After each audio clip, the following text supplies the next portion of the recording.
the issue of,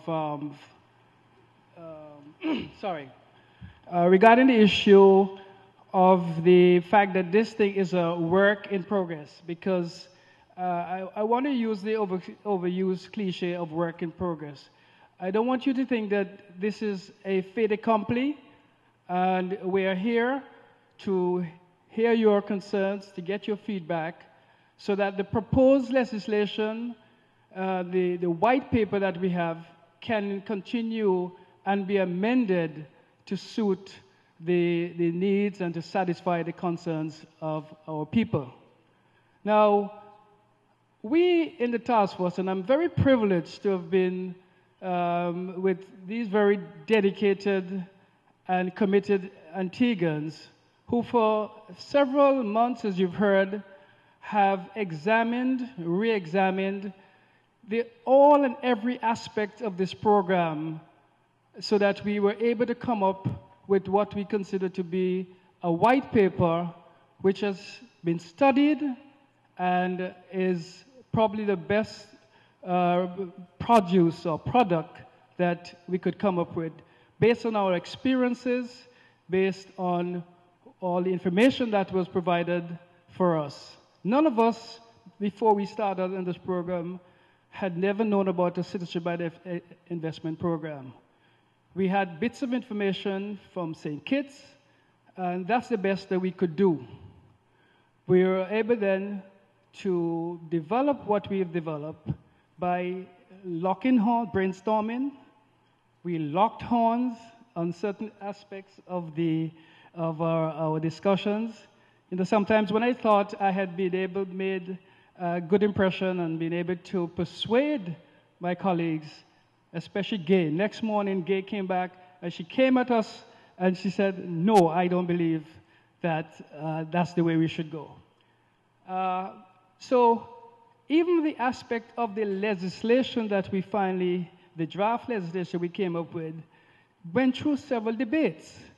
The question first was, should it be part of a legislation that existed, or should it be a standalone legislation?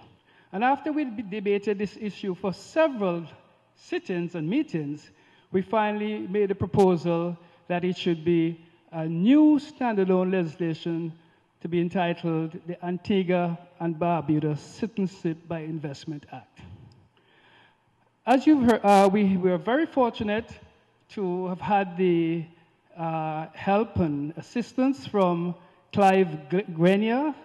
Clive Grenier is a very seasoned legislative draftsman who is from the UK, and I was fortunate to have had the exceptional privilege of working with him to develop the legislation as we have it.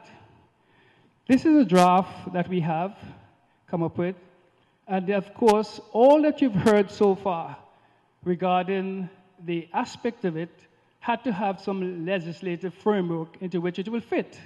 And so this is what we have come up with. We have the primary legislation, and attached to the primary legislation are the regulations which will govern and by which this whole act will be administered.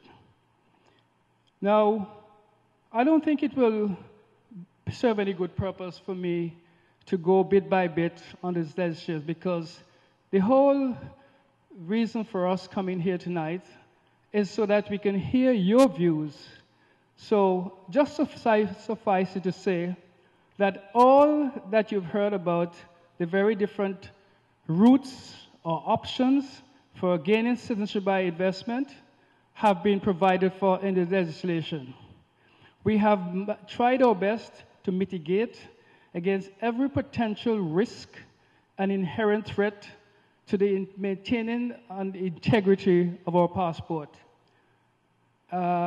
We have combed through other legislation to see what effect those will have on this particular legislation that we're going to hopefully pass.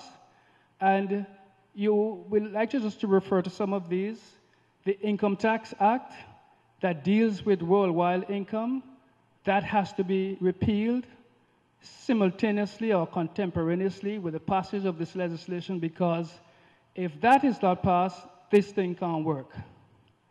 We also have the Finance and Administration Act 2006, which provides for the establishment of a special fund. You've heard that earlier this evening.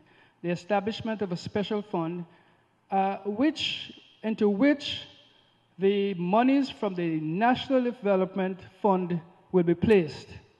And I can't emphasize this too much because this is an area which is of concern to many people, people who have called us, who have written to us, and they are concerned that the funds that are placed into this fund will be utilized by government in a way which will be antithetical to the actual use to which this fund should be put.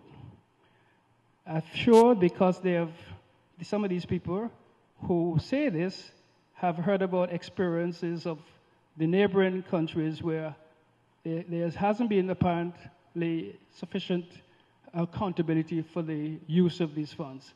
So we have provided in this for the funds to be utilized in a certain way and to ensure that there is proper accountability for the funds. There's also provision here for the establishment of the Citizenship by Investment Unit. That is going to be the cornerstone for the success of this program, and we will have to ensure that it is staffed, you've heard again, it's staffed with people who are committed, they're competent and enough to safeguard and be watchdogs for the maintaining of the integrity of our passport and the integrity of this program. I don't want to take more time because this is for you, but one thing I know and I wish to say is that this initiative that we're going to embark upon has generated a number of generated debate, and it's a passionate and emotional issue, and people have a right to their own opinion. What I hope that we will do this evening is to provide the information that you need so that we can help persuade you, as we've had to be persuaded, because it took us months, some of us, to be persuaded that this is the right way to go. And I know that many of you who you don't have the information that we have will find that you may have your own skepticism, your own misgivings about this program. So let the debate begin.